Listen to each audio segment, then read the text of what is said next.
జీర్ణాశయ శస్త్రచికిత్సలో ఆధునిక సాంకేతికతలు, ఖచ్చితమైన చికిత్స, వేగవంతమైన పోలికకు నూతన మార్గాలు వచ్చాయన్నారు doctor Prasad Babu.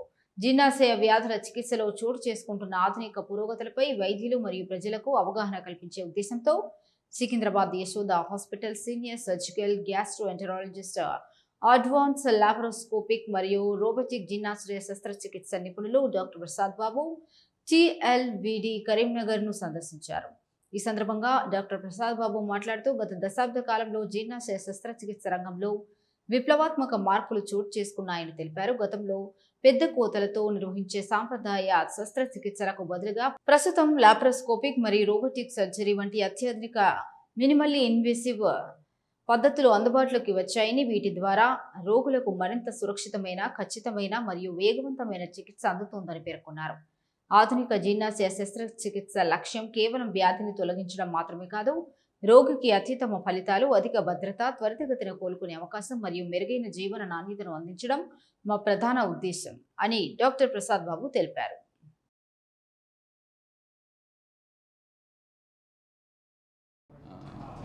So surgical gastroenterology అంటే అందరం పొట్టకి సంబంధించి పేగు, ఇంటెస్టైన్స్కి, లివరు, ప్యాంక్రియాస్ వీటన్నిటికి సంబంధించిన సర్జరీస్ చేస్తాము.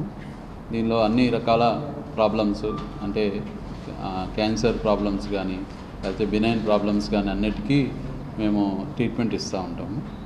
సో ఇక్కడ ఈరోజు మనం కలిసిన ఉద్దేశం ఏంటంటే, లేటెస్ట్గా ఏం అడ్వాన్సెస్ అనేటివి మన పేషెంట్స్కి మనం అందుబాటులోకి తీసుకొని వస్తున్నాము అన్న ఉద్దేశంతో మనం ఈరోజు ఇక్కడ కలుసుకుంటున్నాం. మెయిన్లీ ఏంటంటే ఈ క్లిష్టమైన ప్రాబ్లమ్స్ అంటే పిత్తనాళానికి సంబంధించి, అంటే బైల్ డక్ట్కి సంబంధించిన ఏమన్నా ఇబ్బందులు, దాని మూసుకుపోవడం లాంటివో లేకపోతే దానిలో గడ్డలు రావడం లాంటిదో, క్లోమగ్రంథి అంటే ప్యాంక్రియాస్కి సంబంధించిన ప్యాంక్రియాటిక్ క్యాన్సర్స్, ప్యాంక్రియాటిక్లో గడ్డలు లేకపోతే స్టోన్స్ ఉండడం, వీటన్నిటికీ ఇంతకుముందు రోజుల్లో ఈ మెజారిటీగా మనం ఓపెన్ ఆపరేషన్లు చేసేవాళ్ళం. ఇప్పుడు రోబోటిక్ శస్త్రచికిత్స విధానం అనేది అందుబాటులోకి వచ్చింది.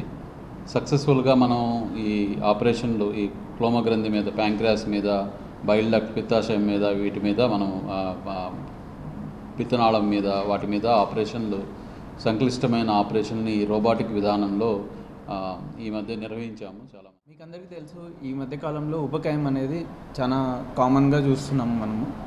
ఒకప్పుడు ఉపకాయం ఉన్న ప్రాబ్లం ఉన్న వాళ్ళు చాలా తక్కువ మంది అరుదు. కానీ మనం ఈ మధ్యకాలంలో మారుతున్న జీవన విధానంలో కానీ, మనం తినే తిండి మార్పుల్లో కానీ, ప్లస్ మనం వృత్తిపరంగా చెందిన మార్పుల్లో వల్ల కానీ ఈ మధ్యకాలంలో మనం ఉపకాయం ఎక్కువ మందిలో చూస్తున్నాం.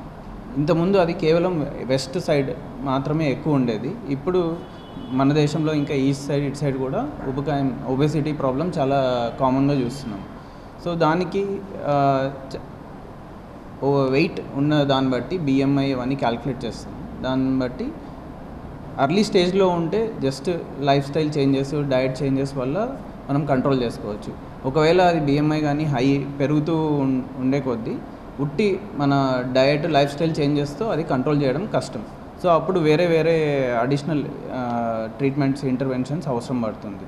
దాంట్లో మందులు ఉన్నాయి, కొన్ని ఎండోస్కోపిక్ ప్రొసీజర్స్ ఉన్నాయి, అండ్ సర్జరీస్ కూడా.